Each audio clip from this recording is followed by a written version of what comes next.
Thank you for the cross, Lord. Thank you for the price you paid, bearing all my sin and shame. In love you came and gave amazing grace. Thank you for this love, Lord.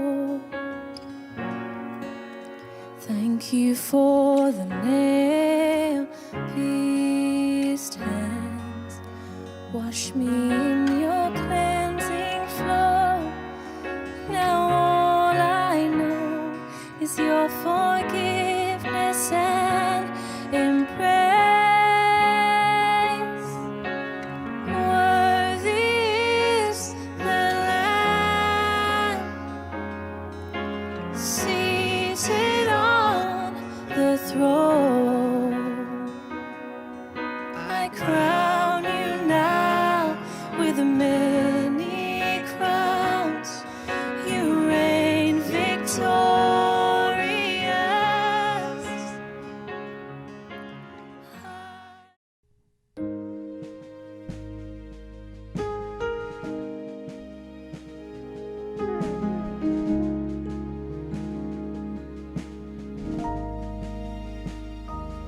Ada tempat yang mulia, anugerah-Mu tercurah. Kau berikan hidup-Mu sebagai ganti dosaku.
kasih yang terindah,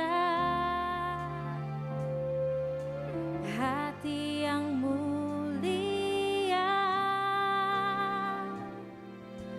hanya ku temukan di dalam-Mu, Yesusku. Pujian dari hatiku selalu di setiap waktuku, tiada pernah berubah kasih-Mu. Karya terbesar dalam hidupku, pengorbanan-Mu yang selamatkanku. Engkaulah harta yang tak ternilai, yang ku miliki dan ku hargai. Yesus, Engkau ku kagumi.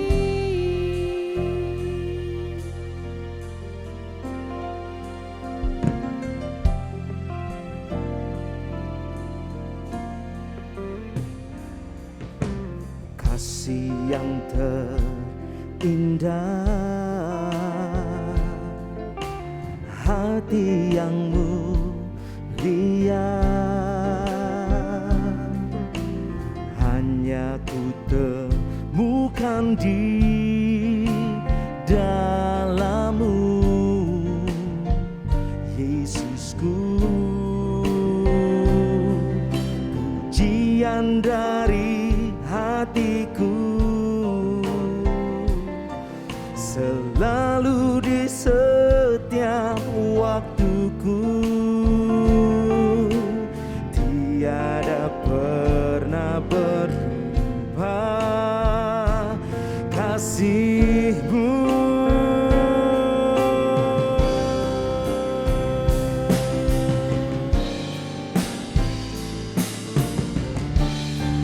Karya terbesar dalam hidupku, pengorbanan-Mu yang selamatkanku. Engkaulah harta yang tak ternilai, yang ku miliki dan ku hargai. Yesus, Engkau ku kagumi. Karya terbesar dalam hidupku, pengorbanan-Mu yang selamatkanku. Engkaulah harta yang tak ternilai, yang ku miliki dan ku hargai. Yesus, Engkau ku kagumi. Kematian-Mu Menghidupkanku,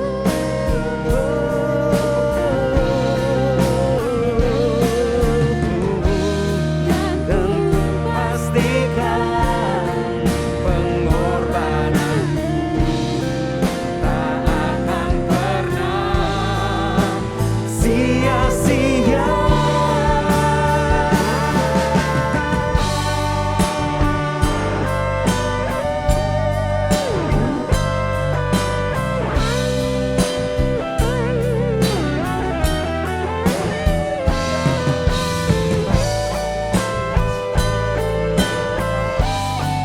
Karya terbesar dalam hidupku, pengorbanan-Mu yang selamatkanku. Engkaulah harta yang tak ternilai, yang ku miliki dan ku hargai.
Shalom semuanya. Hari ini adalah Jumat Agung, di mana kita memperingati kematian Tuhan Yesus.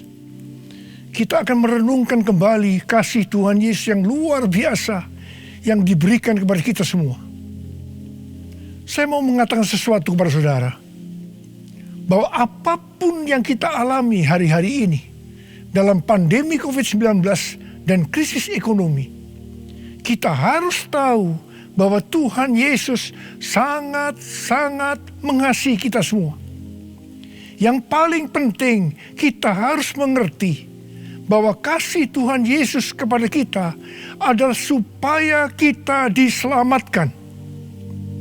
Melalui segala peristiwa ini, kita harus ingat seperti yang terdapat dalam Roma 8 ayat 28 yang berkata, kita tahu sekarang bahwa Allah turut bekerja dalam segala sesuatu, baik enak maupun tidak enak, untuk mendatangkan kebaikan bagi mereka yang mengasihi Dia. Apakah saudara mengasihi Tuhan Yesus? Kalau saudara berkata ya, berarti ayat ini buat saudara dan juga buat saya. Saya percaya melalui semua yang terjadi, kita yang mengasihi Tuhan Yesus akan makin serupa dengan gambarnya. Melalui semua yang terjadi juga, mereka yang selama ini tertidur, suam-suam kuku, mati rohani, akan dibangunkan kembali. Mereka akan bertobat dan minta ampun kepada Tuhan Yesus. Tuhan Yesus mengingatkan kita agar kita tidak hidup dalam ketakutan, kekhawatiran, kepanikan yang terus-menerus. Ingat bahwa hidup mati kita di tangan Tuhan, bukan di tangan COVID-19, bukan di tangan krisis ekonomi. Hari-hari ini lebih banyak orang yang takut kepada hal-hal yang lain ketimbang takut kepada COVID-19 itu sendiri. Hal inilah yang dikehendaki oleh iblis. Kalau hal ini berlarut-larut, maka akan lebih banyak orang yang meninggal karena ketakutan ketimbang meninggal karena COVID-19 itu sendiri. Karena itu, kita harus mengingat firman Tuhan yang berkata, dalam tinggal tenang dan percaya terletak kekuatanmu. Alkitab berkata, Yesus mati karena dosa-dosa kita. Dia dikuburkan, tetapi pada hari yang ketiga, Dia dibangkitkan. Alkitab berkata, semua orang telah berbuat dosa dan telah kehilangan kemuliaan Allah. Upah dosa ialah maut, mati kekal selama-lamanya, tempatnya di neraka. Neraka adalah tempat yang sangat mengerikan. Jangan sampai masuk neraka. Karena itu, Tuhan Yesus datang ke dalam dunia ini untuk menyelamatkan kita semua. Bagaimana cara Tuhan Yesus menyelamatkan kita? Alkitab berkata, Tuhan Yesus yang tidak mengenal dosa dijadikan dosa oleh karena kita, supaya di dalam Dia, yaitu mereka yang percaya kepada Tuhan Yesus, dibenarkan oleh Allah. Apa arti dari ayat ini? Tadi dikatakan, semua orang telah berbuat dosa dan telah kehilangan kemuliaan Allah. Upah dosa ialah maut, mati. Jadi Tuhan Yesus harus mati, menggantikan saudara dan saya.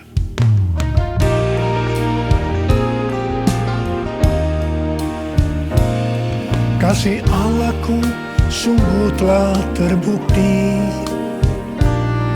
ketika Dia serahkan anaknya. Kasih Allah mau berkorban bagi kau dan aku. Tak ada kasih seperti kasih-Nya. Bersyukur, bersyukur, bersyukur. Oh, bersyukur karena kasih setiamu.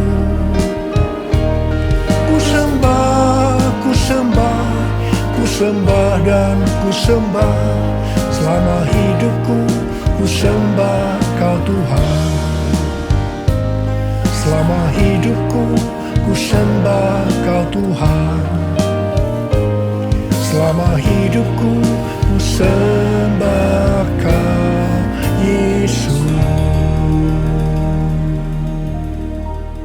Kalau kita melihat cara mati Tuhan Yesus, saya katakan sangat-sangat tidak manusiawi.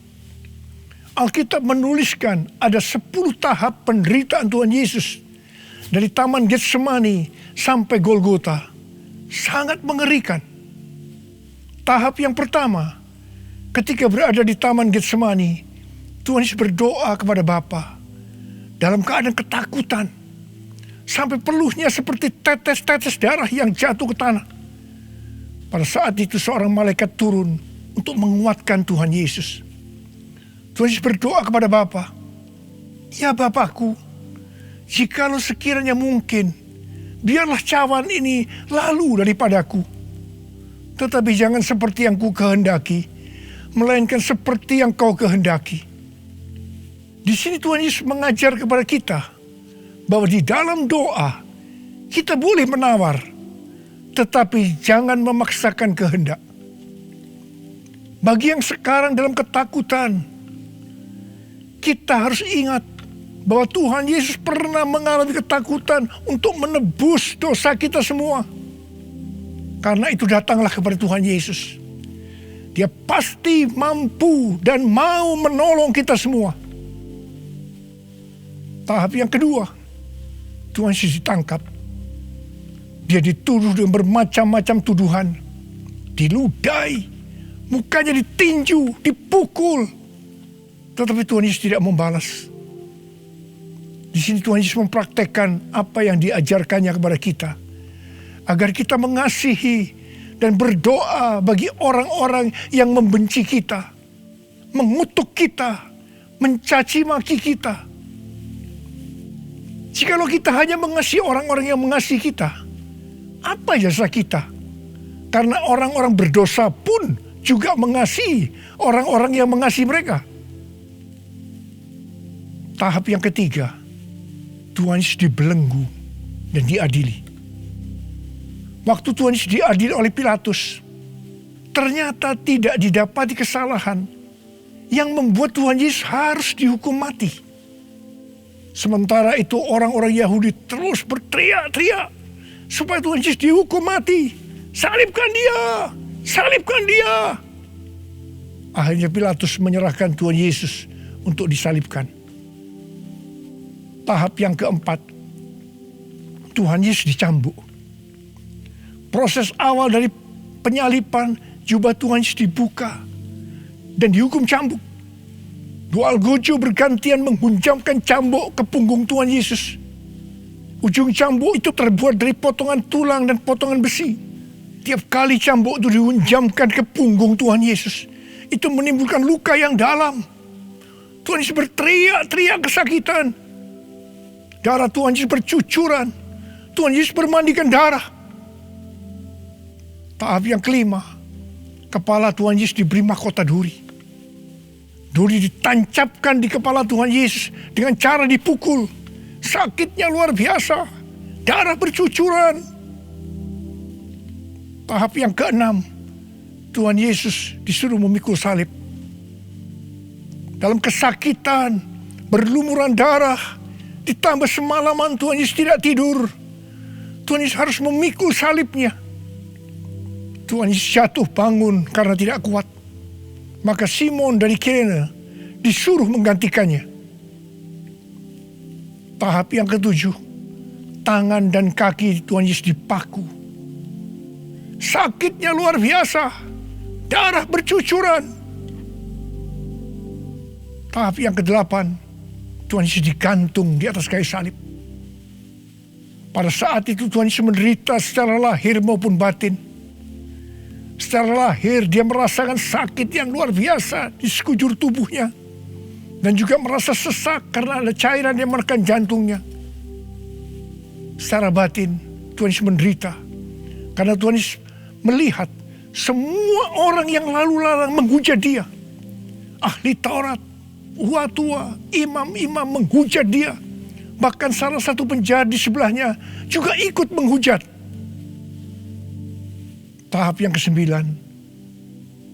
Tuhan Yesus merasa ditinggalkan oleh Bapa. Sekitar jam 12 siang sampai jam 3 petang, tiba-tiba langit di sekitar Golgota menjadi gelap. Tuhan Yesus gelisah. Dan dia berteriak, Eli, Eli, lama sabachthani.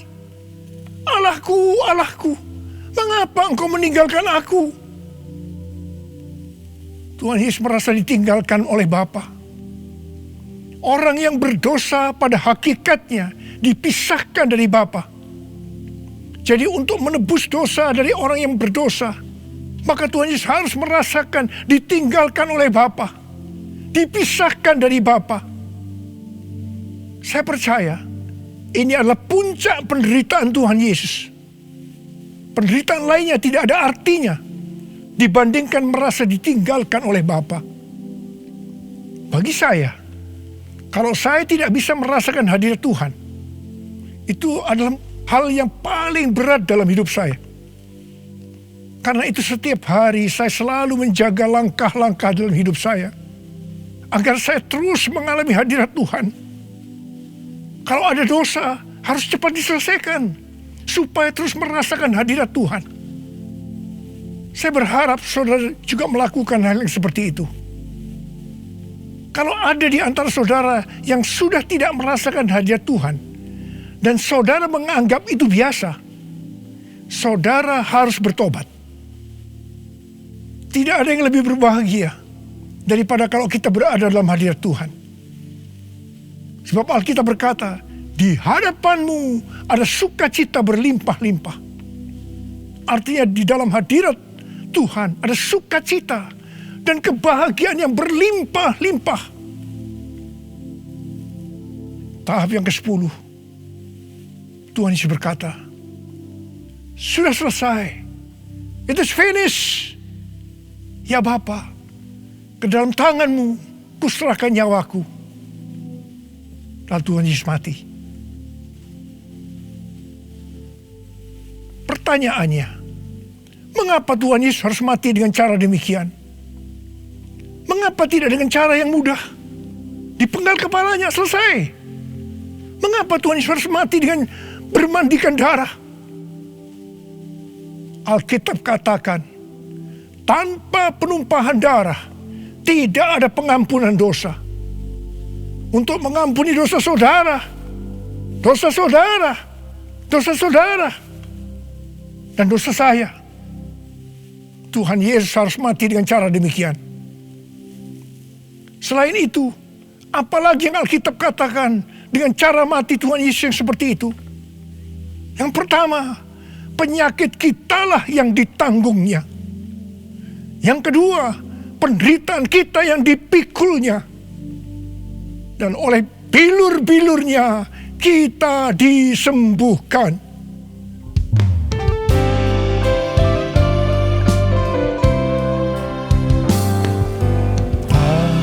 Terukur kasih-Mu Yesus, Kau telah mati gantikan diriku. Kau curahkan darah-Mu untuk tebus dosaku. Layaklah Kau Tuhan dipuji dan disembah dengan segenap hatiku. Layaklah Kau Tuhan dipuji dan disembah dengan segenap jiwa ragaku. Dengan segenap jiwa ragaku. Dengan segenap jiwa ragaku. Tuhan Yesus mati karena dosa-dosa kita. Dia dikuburkan, tetapi pada hari yang ketiga Dia dibangkitkan. Haleluya! Tuhan Yesus tidak selamanya mati, tetapi pada hari yang ketiga Tuhan Yesus dibangkitkan. Apa yang Alkitab katakan kalau sampai Tuhan Yesus tidak bangkit? Yang pertama, sia-sialah pemberitaan firman Tuhan. Saya di sini memberitakan firman Tuhan tidak ada artinya, sia-sia. Tetapi puji Tuhan, Tuhan Yesus hidup. Tuhan Yesus bangkit. Pemberitaan firman Tuhan menjadi tidak sia-sia. Hal yang kedua, kalau sampai Tuhan Yesus tidak bangkit, sia-sialah kepercayaan kita. Dan kita akan tetap mati di dalam dosa-dosa kita. Demikian juga dengan orang-orang yang mati dalam Tuhan. Mereka akan tetap binasa. Tetapi puji Tuhan, Tuhan Yesus bangkit. Kita tidak akan mati di dalam dosa-dosa kita. Tetapi kita akan bersama-sama dengan Tuhan Yesus selama-lamanya. Haleluya! Hal yang ketiga, kalau sampai Tuhan Yesus tidak bangkit, kita adalah orang-orang yang paling malang dari segala manusia. Tetapi puji Tuhan, Tuhan Yesus bangkit. Kita bukan orang-orang yang paling malang, tetapi justru orang yang paling beruntung dari segala manusia. Ada berapa banyak di antara saudara yang paling beruntung dari segala manusia? Saudara boleh angkat tangan.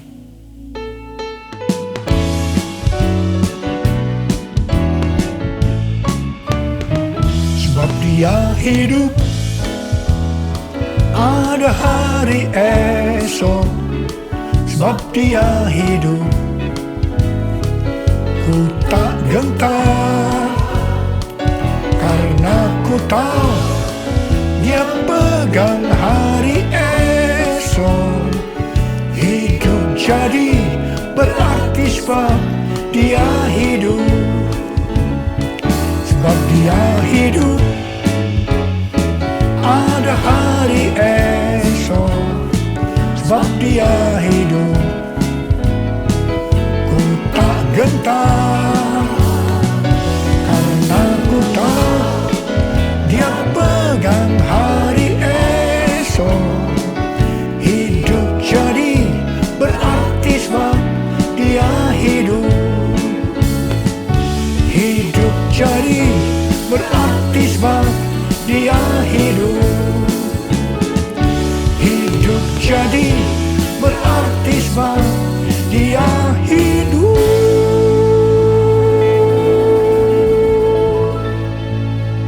Karena Tuhan Yesus hidup, maka ada hari esok. Karena Tuhan Yesus yang pegang hari esok saudara dan saya, Dia hidup. Dia berkata kepada kita, jangan kamu takut, jangan kamu khawatir, jangan kamu panik. Karena Tuhan Yesus hidup, maka mujizat-mujizat yang dilakukan oleh Tuhan Yesus 2000 tahun yang lalu masih ada sampai dengan hari ini.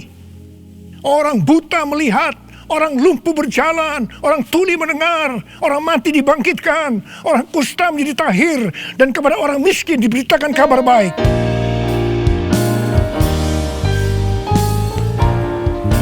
Yang lemah dikuatkan, yang miskin diperkaya, yang buta kan melihat, diperbuatnya bagiku. Yang lemah dikuatkan, yang miskin diperkaya, yang buta kan melihat, diperbuatnya bagiku. Hosana, Hosana, Yesus mati bagiku. Hosana, Hosana, Yesus bangkit bagiku. Hosana, Hosana, Yesus mati bagiku. Hosana, Hosana, Yesus bangkit bagiku. Yesus bangkit bagiku. Yesus bangkit bagiku. Karena Tuhan Yesus hidup, kita akan melihat Pentakosta ketiga akan digenapi, di mana melalui semua peristiwa yang sedang terjadi saat ini, penuaian jiwa yang terbesar dan yang terakhir sebelum Tuhan Yesus datang kembali terjadi. Bangkitnya generasi Yeremia yaitu generasi anak-anak muda yang dipenuhi dengan Roh Kudus, cinta mati-matian kepada Tuhan Yesus, tidak kompromi terhadap dosa, dan akan memenangkan banyak jiwa. Kepada kita, orang-orang yang sungguh-sungguh dengan Tuhan, akan diberikan kuasa untuk menyelesaikan amanat agung Tuhan Yesus. Karena Tuhan Yesus hidup, maka untuk mengalahkan pandemi COVID-19, Tuhan menuntun kita untuk melakukan hal-hal sebagai berikut. Yang pertama, kita menghardik COVID-19 dan resesi ekonomi dengan berkata, dalam nama Yesus, diam, tenanglah. Yang kedua, kita memperkatakan Mazmur 91 karena kita percaya. Yang ketiga, kita melakukan seperti yang dituliskan dalam 2 Tawarikh 7 ayat 13 dan 14. Yaitu kita harus merendahkan diri, berdoa, mencari wajah Tuhan, dan berbalik dari jalan-jalan yang jahat. Kalau kita melakukan ini, maka Tuhan akan mendengar dari sorga dan akan mengampuni dosa kita semua, serta memulihkan negeri Indonesia yang tercinta. Yang keempat, kita harus bersembunyi barang sesaat lamanya sampai amarah Tuhan berlalu, sebab Tuhan sedang menghukum penduduk bumi. Yang kelima, gereja-gereja Tuhan harus bersatu untuk membuat mezbah doa dan pujian penyembahan untuk meminta belas kasihan Tuhan. Yang keenam, kita harus melakukan 6M, yaitu yang pertama, memakai masker. Yang kedua, mencuci tangan dengan sabun. Yang ketiga, menjaga jarak. Yang keempat, mengurangi mobilitas. Yang kelima, menghindari kerumunan. Dan yang keenam, melakukan vaksinasi. Karena Tuhan Yesus hidup, maka Tuhan Yesus memberikan tema untuk tahun 2021 sebagai tahun integritas. The year of integrity. Kita harus menjadi orang yang berintegritas. Panutan kita untuk menjadi orang yang berintegritas adalah Tuhan Yesus sendiri. Karena dia adalah the man of integrity. Kalau kita hidup sama seperti Kristus telah hidup, maka kita akan menjadi serupa dengan gambar Yesus, yaitu menjadi orang yang berintegritas. Kita harus ingat bahwa goal kita sebagai orang percaya adalah untuk menjadi serupa dengan gambar Yesus. Hanya orang yang menjadi serupa dengan gambarnya yang akan ikut dalam pengangkatan pada saat Tuhan Yesus datang kembali di awan-awan dan akan membawa kita masuk ke sorga.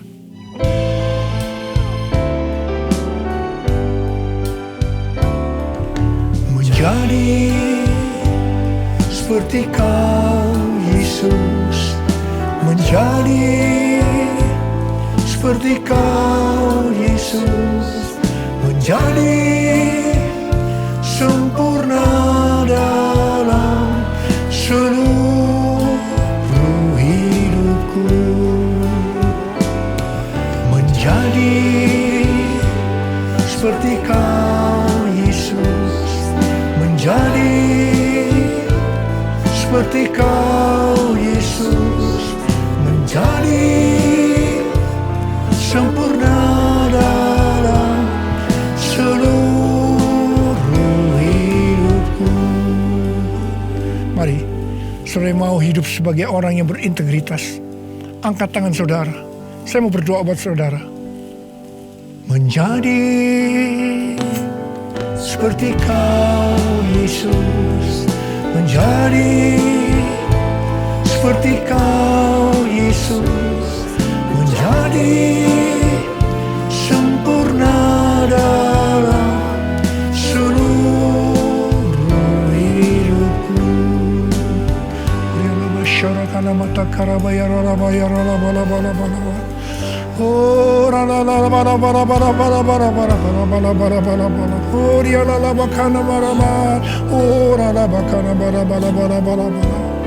Tuhan, Kau melihat anak-anak-Mu sudah mengangkat tangan. Mereka berjanji di hadapan-Mu untuk menjadi orang yang berintegritas, untuk makin serupa dengan gambar-Mu ya Tuhan. Berkatilah mereka Tuhan, dalam berkat Paskah buat mereka curahkan ya Tuhan. Berkat Paskah buat mereka curahkan ya Tuhan. Engkau yang begitu mengasihi mereka, Engkau tahu segala kebutuhan yang mereka perlukan hari ini. Terima kasih Tuhan. Mungkin ada yang sakit, dalam nama Yesus sembuh, dalam nama Yesus sembuh, dalam nama Yesus. Mungkin ada yang mengalami krisis ekonomi hari-hari ini Tuhan. Kasihani mereka ya Tuhan. Berikan mereka kecukupan, berikan mereka kelimpahan ya Tuhan, dan segala hal yang baik. Tuhan terima kasih. Berkat-Mu melimpah buat anak-anak-Mu. Kasihanilah mereka Tuhan. Kasihanilah mereka ya Tuhan. Bapa terima kasih. Dalam nama Yesus. Amin. Mari saudara-saudara, kita akan masuk dalam perjamuan kudus. Kita akan mengingat ayat ini. Sebab setiap kali kamu makan roti ini dan minum cawan ini, kamu memberitakan kematian Tuhan sampai Ia datang. Perjamuan kudus adalah perjamuan Tuhan Yesus sendiri.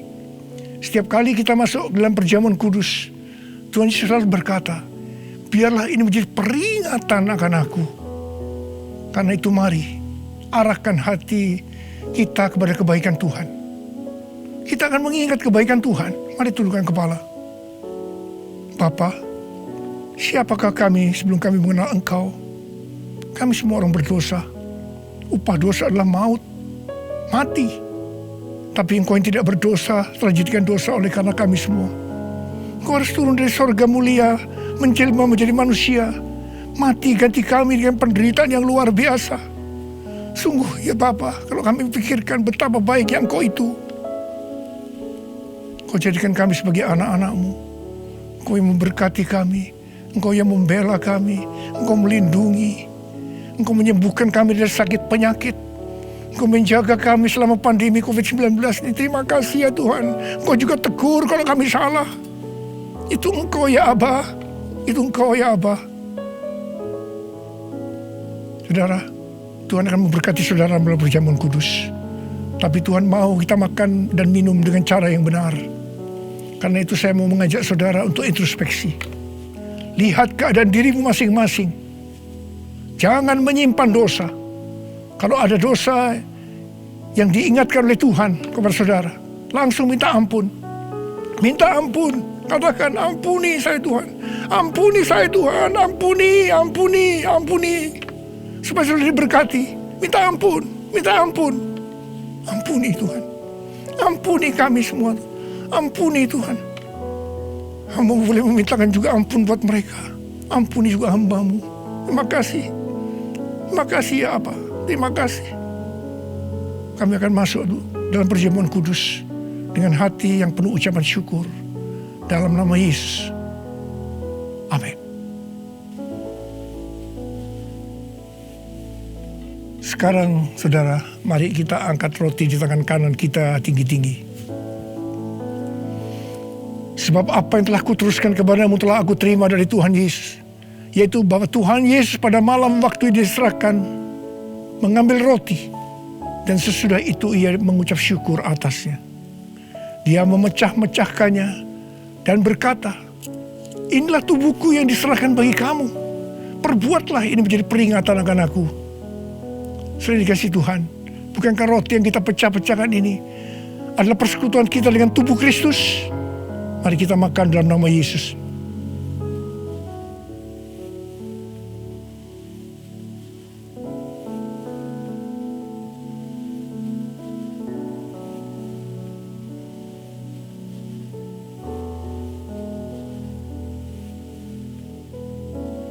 Sekarang mari kita angkat cawan di tangan kanan kita tinggi-tinggi. Demikian juga ia mengambil cawan sesudah makan lalu berkata, cawan ini adalah perjanjian baru yang dimeteraikan oleh darahku. Perbuatlah ini setiap kali kamu meminumnya menjadi peringatan akan aku. Sudah dikasih Tuhan, bukankah cawan pengucapan syukur yang atasnya kita ucapkan syukur adalah persekutuan kita dengan darah Yesus? Mari kita minum dalam nama Yesus.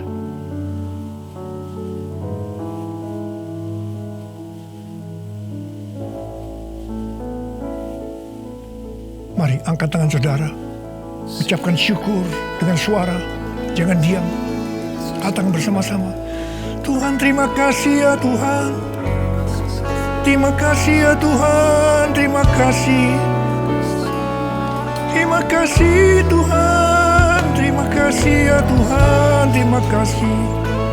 Oh, Engkau baik Tuhan. Sebab Engkau baik.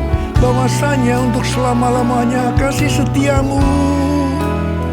Ora laba shikara laba laba laba laba laba laba laba laba laba laba laba. Ore de laba laba laba laba laba laba laba. Ore laba laba laba laba laba laba laba. Terima kasih Yesusku. Terima kasih Yesusku. Puji syukur hanya bagi Tuhanku. Terima kasih Yesusku. Terima kasih Yesusku. Puji syukur hanya bagi Tuhanku. Terima kasih Yesusku. Terima kasih Yesusku. Puji syukur hanya bagi Tuhanku. Terima kasih Yesusku. Terima kasih Yesusku. Puji syukur hanya bagi Tuhanku. Puji syukur hanya bagi Tuhanku. Puji syukur hanya bagi Tuhanku.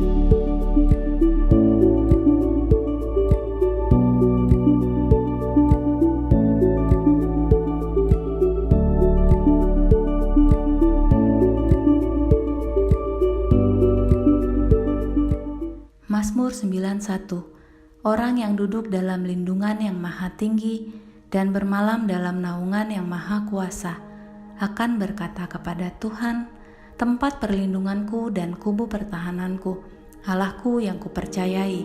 Sungguh dialah yang akan melepaskan engkau dari jerat penangkap burung, dari penyakit sampar yang busuk. Dengan kepaknya ia akan menundungi engkau, di bawah sayapnya engkau akan berlindung. Kesetiaannya ialah perisai dan pagar tembok. Engkau tak usah takut terhadap kedahsyatan malam, terhadap panah yang terbang di waktu siang, terhadap penyakit sampar yang berjalan di dalam gelap, terhadap penyakit penular yang mengamuk di waktu petang. Walau 1.000 orang rebah di sisimu dan 10.000 di sebelah kananmu, tetapi itu tidak akan menimpamu.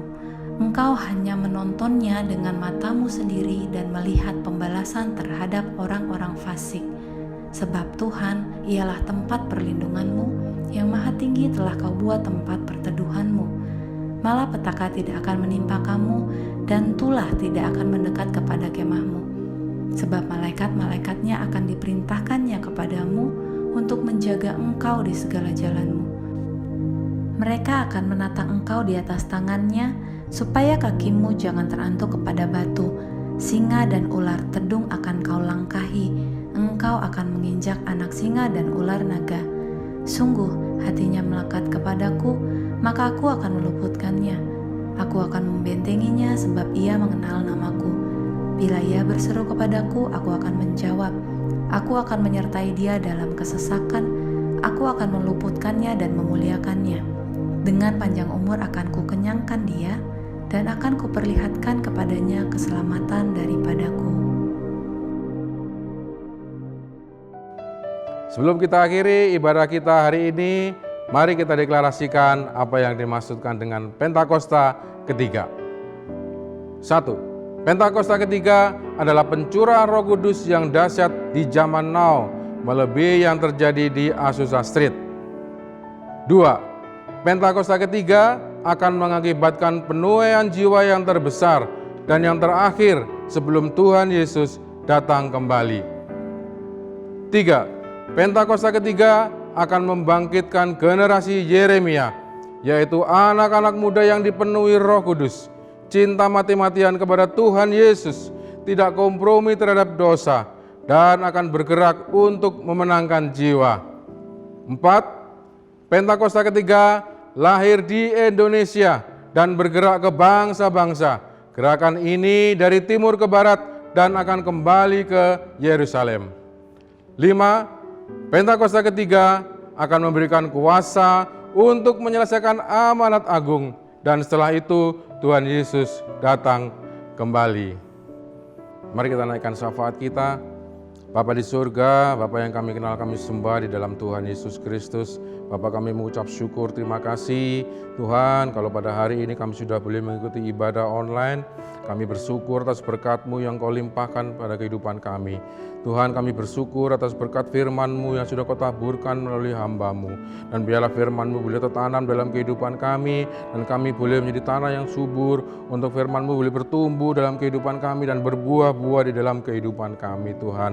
Kami bersyukur, terima kasih Tuhan. Kami naikkan syafaat kami berdoa buat pemerintahan negara dan bangsa kami. Kami berdoa Tuhan buat pemerintahan negara bangsa yang sudah Kau tunjuk dan Kau tetapkan. Kami berdoa buat Bapak Presiden, Pak Jokowi, juga Wakil Presiden Pak Ma'ruf Amin, staf kementerian yang ada, dan juga para pemerintah daerah, lembaga-lembaga negara terkait lainnya Tuhan, aparat-aparat keamanan TNI, Polri, dan juga para tenaga medis kami serahkan di dalam tangan kuasa-Mu. Dalam situasi negara bangsa kami saat ini, kami tahu Tuhan, Indonesia ada di hati-Mu dan Engkau sendiri Tuhan yang menyertai negara kami. Tuhan, kami berdoa juga buat para pemimpin rohani kami. Kami berdoa buat Gembala Sidang, Bapak Pendeta Dr. Insinyur Niko Nyoto Raharjo, kami serahkan di dalam tangan kuasa-Mu, dan keempat wakilnya. Tuhan, senantiasa Engkau pimpin dan sertai, Engkau yang nyatakan visi-Mu Tuhan dan penyertaan-Mu senantiasa. Dan biarlah kebenaran firman-Mu yang selalu disampaikan Tuhan kami serahkan di dalam tangan kuasa-Mu. Kami berdoa juga buat Gembala Host, Bapak Pendeta Beni Gunawan, staf pengembalaan, para pengerja, sampai dengan para gembala kul. Kami serahkan semua dalam tangan kuasa-Mu Tuhan. Kau menyertai senantiasa dalam setiap kehidupannya. Dan Engkau sendiri yang pimpin dalam setiap pelayanan, Engkau sendiri pakai dengan luar biasa Tuhan. Kami mengucap syukur, terima kasih ya Bapa. Kami serahkan juga persembahan yang sudah diberikan oleh anak-anak-Mu. Biar Engkau sendiri yang pakai persembahan ini secara khusus untuk kemuliaan nama-Mu. Kami serahkan anak-anak-Mu yang sudah memberikan persembahan, Engkau sendiri Tuhan yang berkati dengan berlipat kali ganda. Kami mengucap syukur Tuhan, kami serahkan anak-anak-Mu yang saat ini Tuhan mengikuti ibadah ini. Engkau menyertai dimanapun berada. Engkau Tuhan menyertai dalam setiap kehidupannya. Engkau menyertai juga Tuhan untuk Kau pakai sebagai alat-Mu di era Pentakosta ketiga, di masa penuaian yang terbesar dan terakhir sebelum kedatangan-Mu yang kedua kali Tuhan. Kami boleh ikut ambil bagian dalam masa penuaian jiwa. Kami mengucap syukur, terima kasih ya Bapa. Dan biarlah kami boleh menerima berkat-Mu pada saat ini, kami serahkan di dalam tangan kuasa-Mu. Haleluya. Sekarang terimalah berkat Tuhan. Kasih karunia yang berlimpah-limpah daripada Allah Bapa dalam Anak yang tunggal Yesus Kristus. Persekutuan yang manis dengan Roh Kudus menyertai saudara sekalian mulai hari ini. Sampai Tuhan Yesus datang menjemput kita di awan-awan dan bahkan sampai selama-lamanya. Yang percaya bersama-sama katakan, Amin.